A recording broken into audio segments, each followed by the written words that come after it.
Bismillahirrahmanirrahim. Assalamualaikum warahmatullahi wabarakatuh. Selamat pagi, Bapak Farid Ahmadi, dosen pengampu mata kuliah Teknopanisik.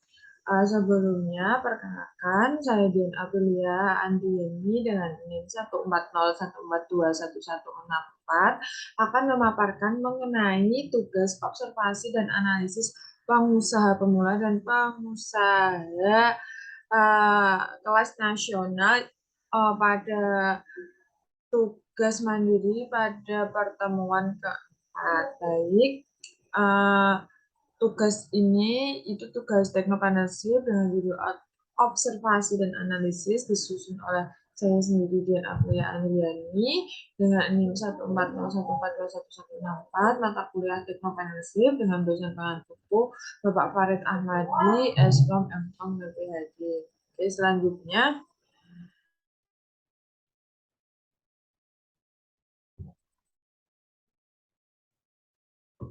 selanjutnya ada peta konsep mengenai PPT ini. Yang pertama akan membahas mengenai pengusaha pemula dan yang kedua adalah pengusaha sukses nasional.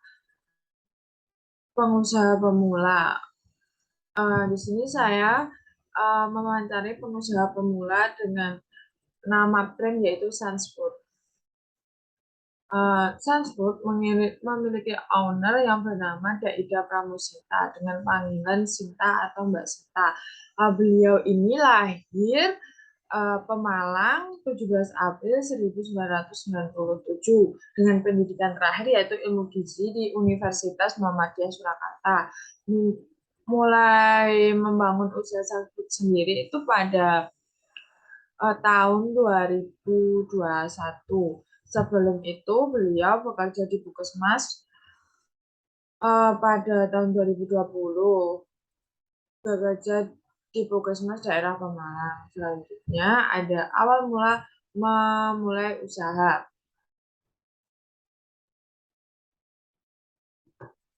Awal mula memulai usaha ini dimulai dari tahun 2020, di mana Mbak Sinta masih bekerja di Puskesmas.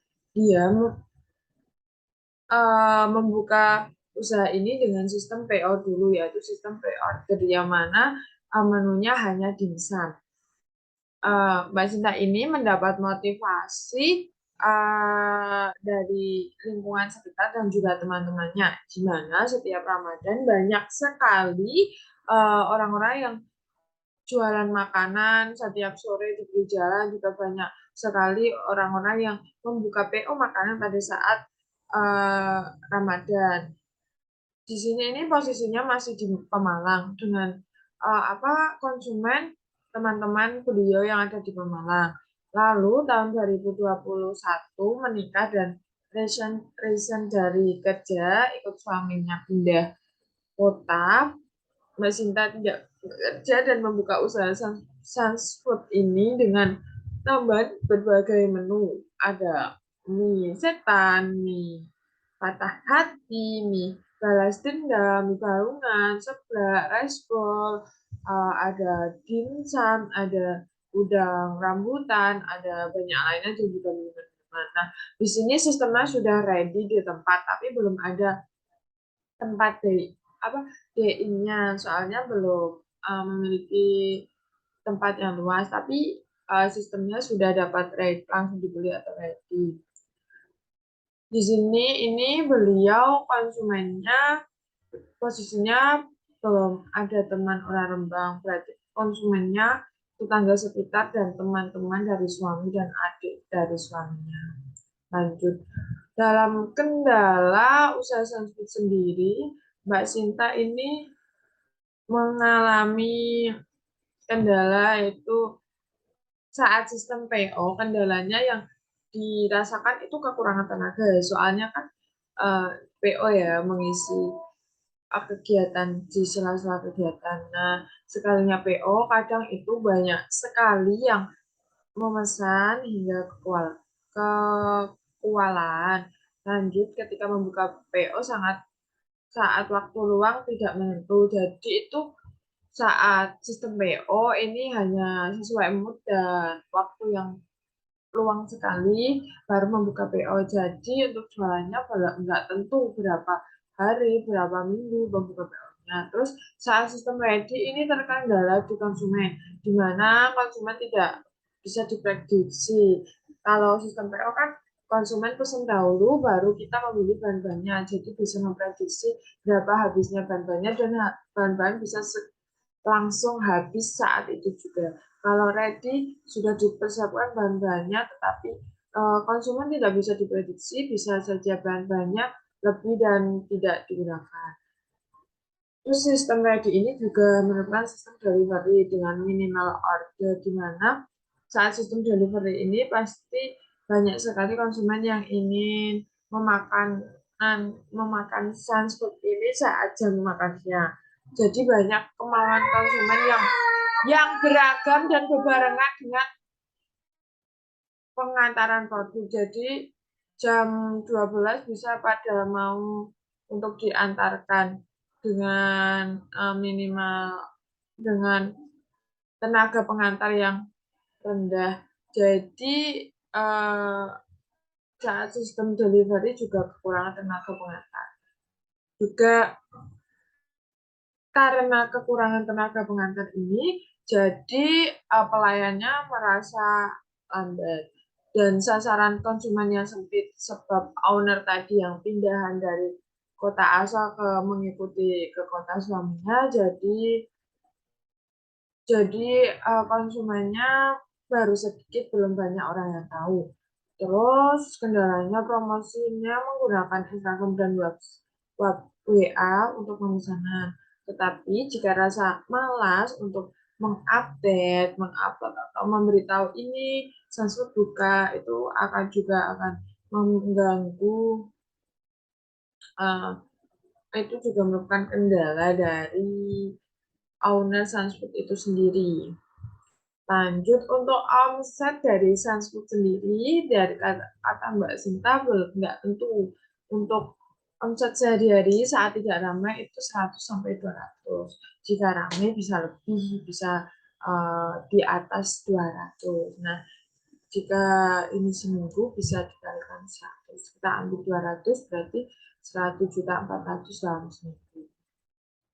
Nah, saran dari Mbak Sinta sendiri, konsisten dalam menjalani usaha itu sangat harus. Sebab jika kita membuka usaha hanya mengikuti mood, hanya mengikuti keinginan yang mungkin sesaat, tidak akan bisa berjalan lama. Lalu harus memiliki tekad yang besar, dengan tekad yang besar, keinginan besar, dan juga memanfaatkan kekuatan sosial media untuk promosi.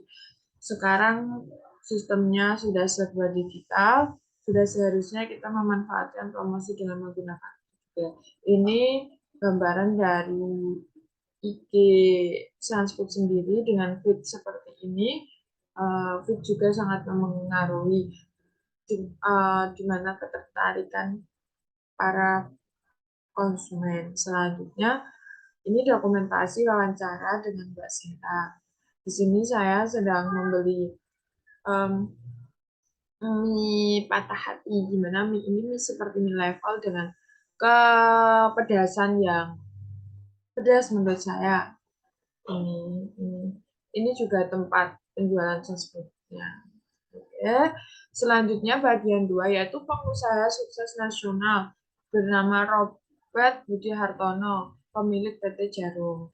Robert Budi Hartono, biodatanya itu dengan nama lengkap Robert Budi Hartono, nama Cina yaitu Au Huijong, tempat tanggal lahir Kudus 26 April 1940. Profesinya pengusaha. Ini tidak diketahui lulusan terakhir di univ mana karena low profile menjadikan informasinya biodata didapatkan kurang. Sepak terjang beliau ini anak dari pendiri Jarum, di mana pada tahun umur 22 tahun Robert Budi Hartono ini sudah mendapat warisan pabrik dari ayahnya, rokok Jarum ini, di mana diwariskan bersama dengan kakaknya. Lalu bersama dengan kakaknya membangkitkan Jarum setelah kebakaran dengan melalui modernisasi peralatan pabrik. Robert Budi Hartono tidak hanya memiliki usaha jarum, tetapi juga pemilik saham terbesar di Bank BCA dan juga Mega Proyek Green Indonesia dan perkebunan sawit. Ini adalah foto profil dan usaha beliau. Ini merupakan foto profil dari beliau, Bapak Robert. Ini brandnya ada PT Jarum, ini pabrik jarum, dan ini produk jarum yang dihasilkan kendala dari yang dihadapi beliau ini karena pabrik pernah kebakaran dan membangkitkannya yang perlu tenaga dan usaha yang besar yang menyebabkan kebangkrutan itu. Untuk kendala yang saya cari dan observasi dan analisis hanya itu.